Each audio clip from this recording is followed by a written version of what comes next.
When the consent decree came through, $750,000 was given to the Calhoun County YMCA to put on a summer camp. It's supposed to be environmentally focused. So Texas A&M AgriLife and Texas Sea Grant were asked to provide the educational programming for that camp, and that's what we do. We applied separately through the first request for proposals. After we went through one camp summer, which was the year of COVID, we were about the only camp running in the state of Texas that year. We were limited to half, which was 80 kids at the time.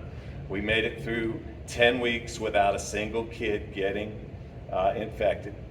Which they were spending $600 every 2 weeks on disinfection. I told the judge, these are the cleanest kids in the county. I mean, it was tight over there, you know, we were masked up, but we made it. It went well. Well, after doing that, we got all these kids that are used to sitting at home and doing this, playing games outside. Because remember, you had to be outside, right? So we had them kayaking, we had them fishing, we had them seining, we had it outside. They told us, the state health and human services daycare licensing people said, you keep them kids outside as much as possible.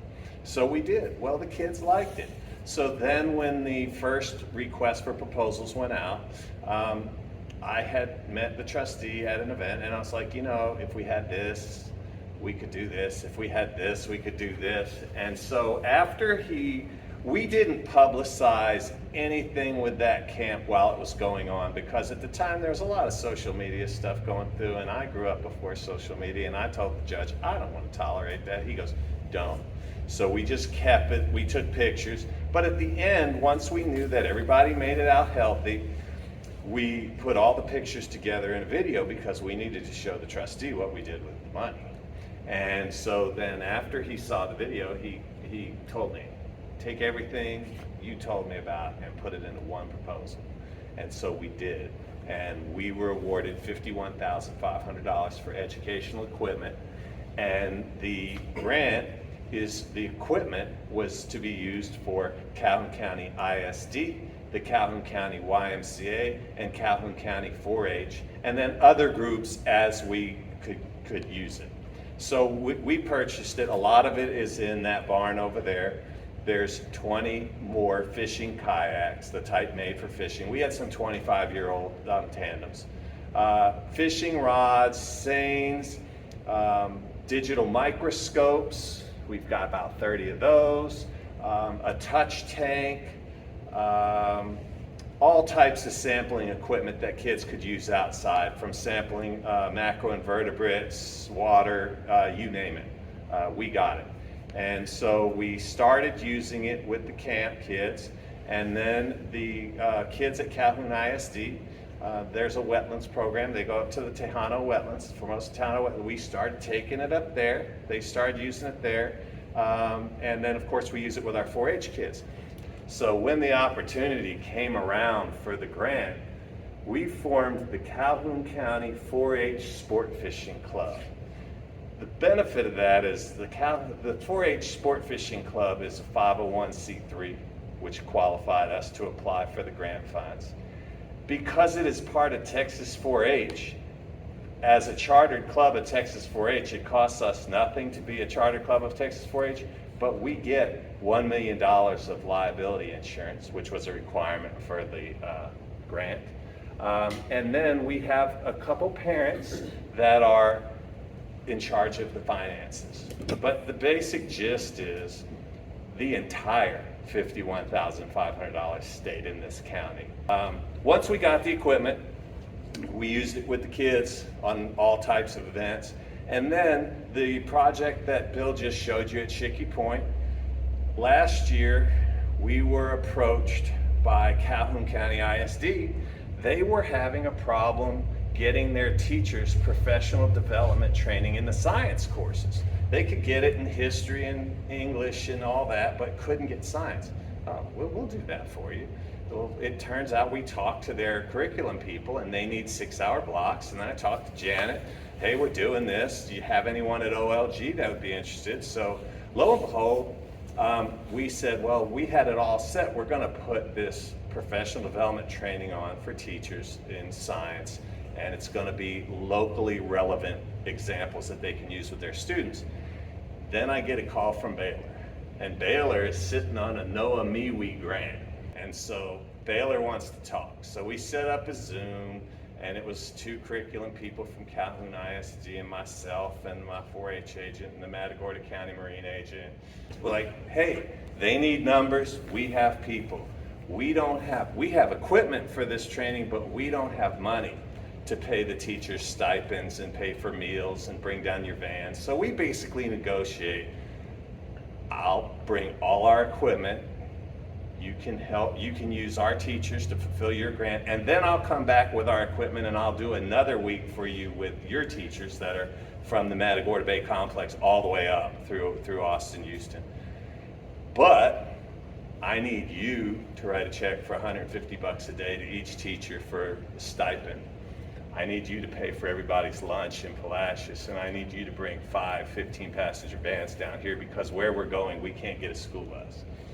So we do it. And so I get Bill, he comes out, and what we did is, for part of the training, we took the kayaks and we discussed the Shelly Point Living Shoreline Project right down to the fact of the engineering for the project, how they determined that the water was flowing that direction, what type of sampling they took, right down to the oysters. They need a little bit of break from the current to grow there. The first project was so successful that when it came time for the second project, it was a no-brainer to extend it. Well, we showed the teachers the science behind the project, and then we loaded them up, took them out there, put them in kayaks, and they got to see it. Because to me, you need to see it up front personally, see how much sand built up, see what happened with the marsh, see the critical bird habitat. Well, it went over pretty well. And we followed up with quite a few of them, and they have told us that it was very beneficial for them to have examples to use in their classroom that are from this area. Because when you tell the kids, well, this is over on Karankawa Bay, there's 1 or 2 in that class. I live over there at Shelly Point, I know where that is. Okay, then they pay attention, and it makes it relevant.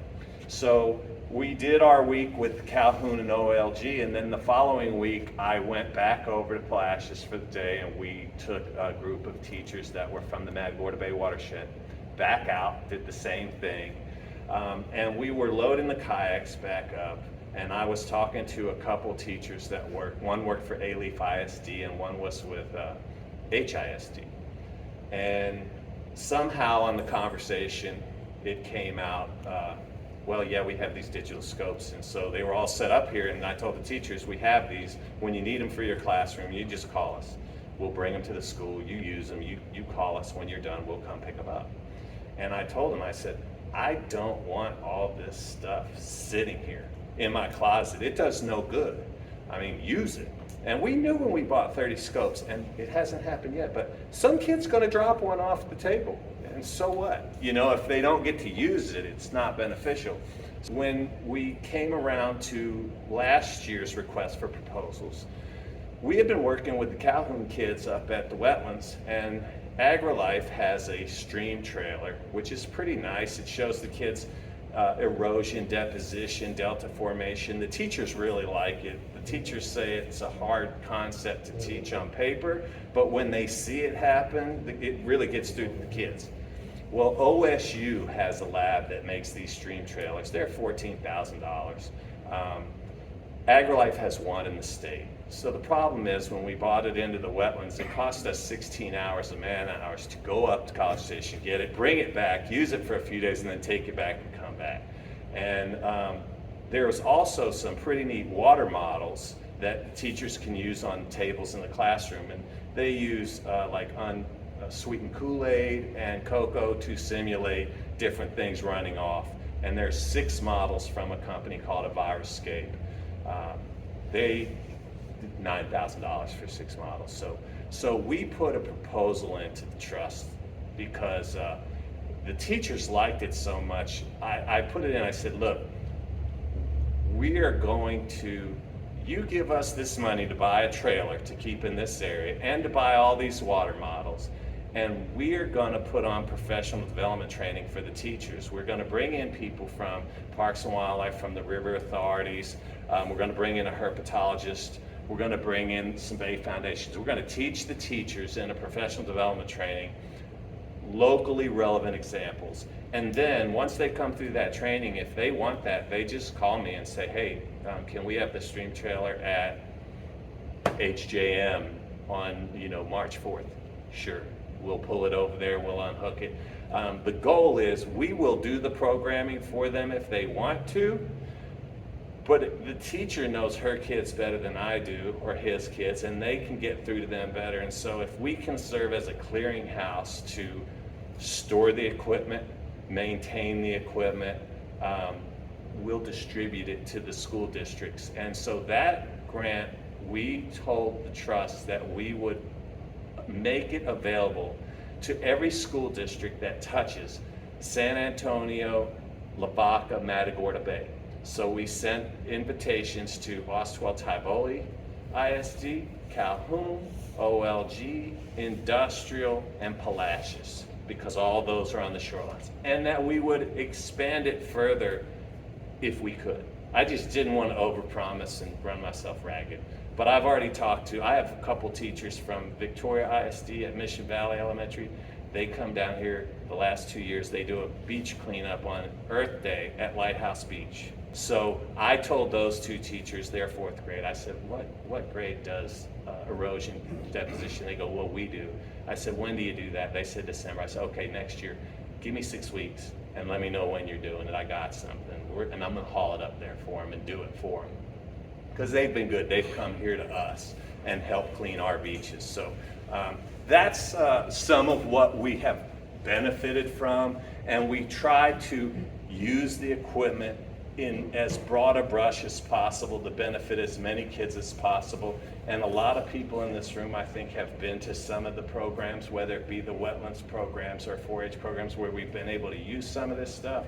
And like in my office, there's a $5,300 touch tank that was a hit with the kids, because we can put crawfish and sunfish or whatever species we want all around it, and these kids pick it up and they drop it on the floor out there at the wetlands, But hey, they get to touch it, it's real, and it kind of brings the science in the book to real life for the kids. So that's where we have benefited locally.